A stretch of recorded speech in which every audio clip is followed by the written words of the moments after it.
Hi guys, I'm Tamara Chambers and this is episode 4 of Tamara's Never Seen. And tonight I am going to watch The Goonies. People have been commenting, like asking, are you serious? This is a lie. She's definitely seen this. Because I'm watching movies that everyone has seen before.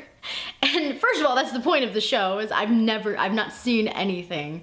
I grew up with like Star Wars and Indiana Jones and like animated Disney movies. I wasn't introduced into these really cool but weirder genres. I was also born in 1991, and so I missed all the 80s. Like by the time I was old enough to like comprehend movies, like different things were coming out. And I know like a lot of the viewers are like younger and they still have seen these things. I don't know, guys, I don't know.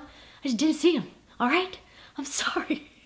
I'm so sorry. So here we go. Tamara's Never Seen.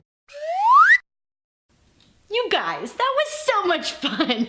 Okay, I have to say, I wasn't imagining that I would love that as much as I did, or that I was even going to like enjoy it. It's like the most 80s movie I've ever seen in my entire life. Yes, yep. The Goonies is the most 80s movie I've ever seen. It opens with this really awesome like jail escape, and then there's a police chase, and then there's an awesome introduction to each of the children. And he's looking out of his window and he's like, oh, nothing exciting ever happens here. But it's gonna.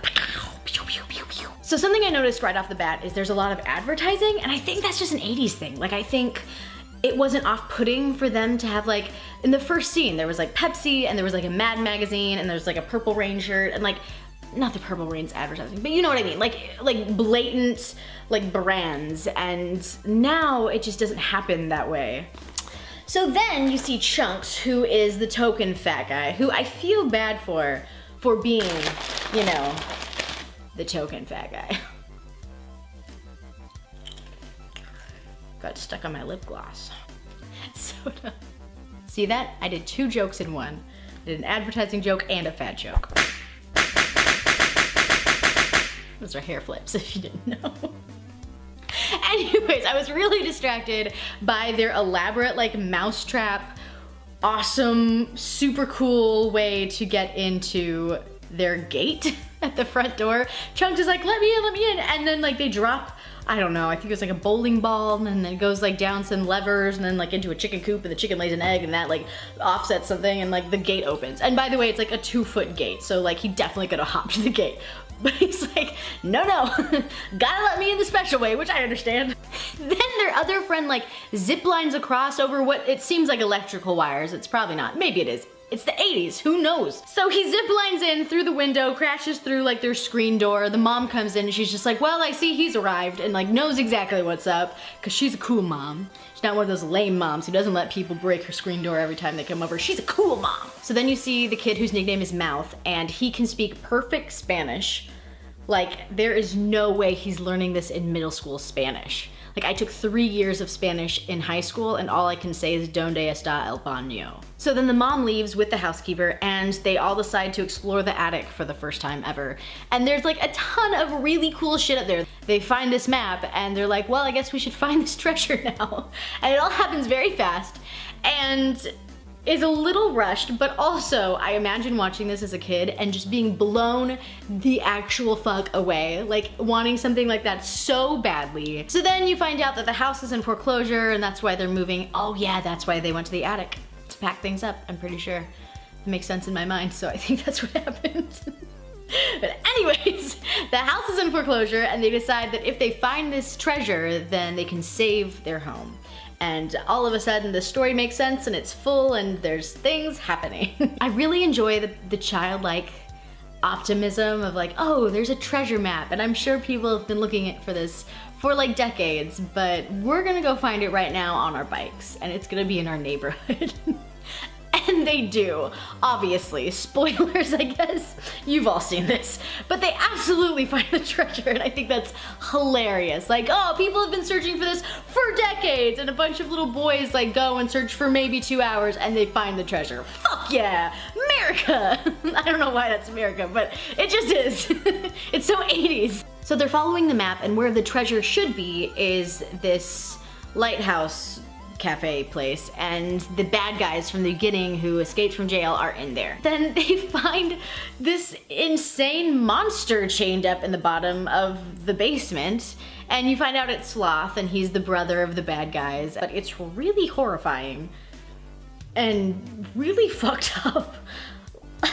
Like, and so random. Like, why are you there? Why? What? What? Huh? Okay.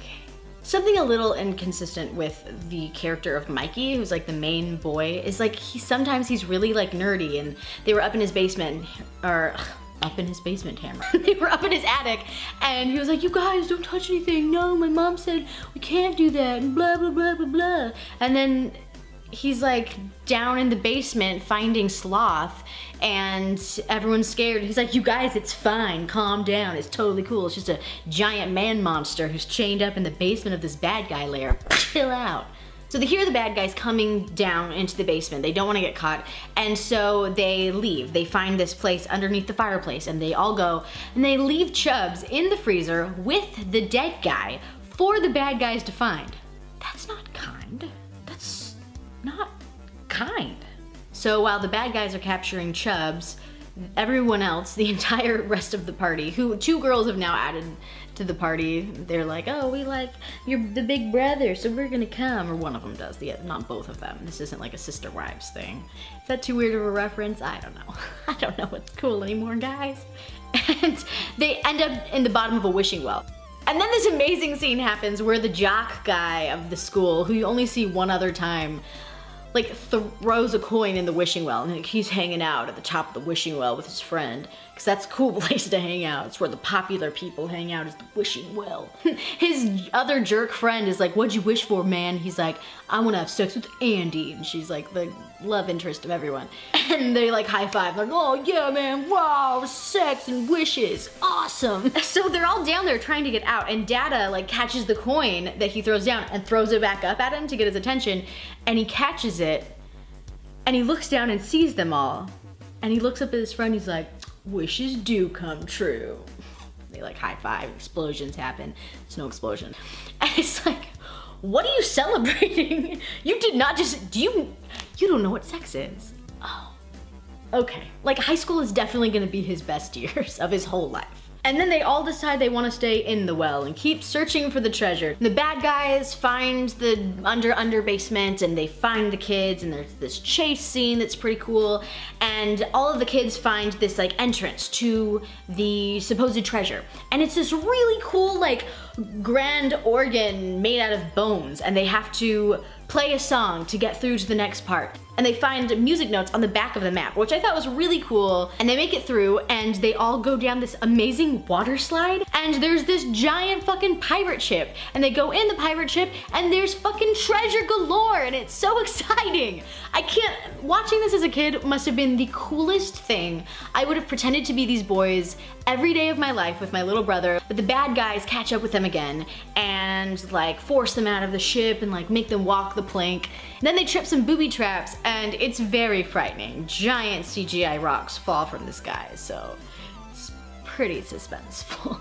This is really sweet. Sloth helps them escape, and in doing so traps himself inside the cave.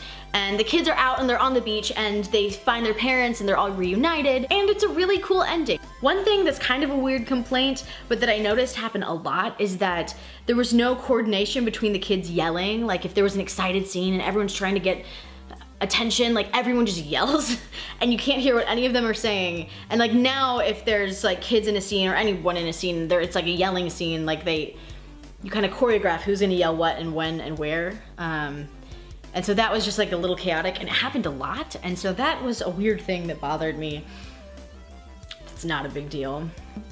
But other than that, I was like pleasantly surprised. A lot of people were like, "You've got to watch this," but also it probably doesn't hold up well. It's something that we grew up with, and it's got a lot of hype behind it, but it probably didn't age well. And I had a really fun time with it. I recently watched another older movie that has a lot of hype that people say does hold up well, and I didn't think it did. I'll release that video later. I'm scared too. So yeah, it was really fun. I thought it held up better than I was ever expecting. And I have finally seen the Goonies. Finally. Also, Ike has been sleeping next to me this entire episode. I'm actually a little frightened that his snoring is going to pick up in the microphone because he snores really loud. Everyone's gonna be so mad that I'm waking you up, but I'm still going to. Bye. This has been Tamara's Never Seen. Bye.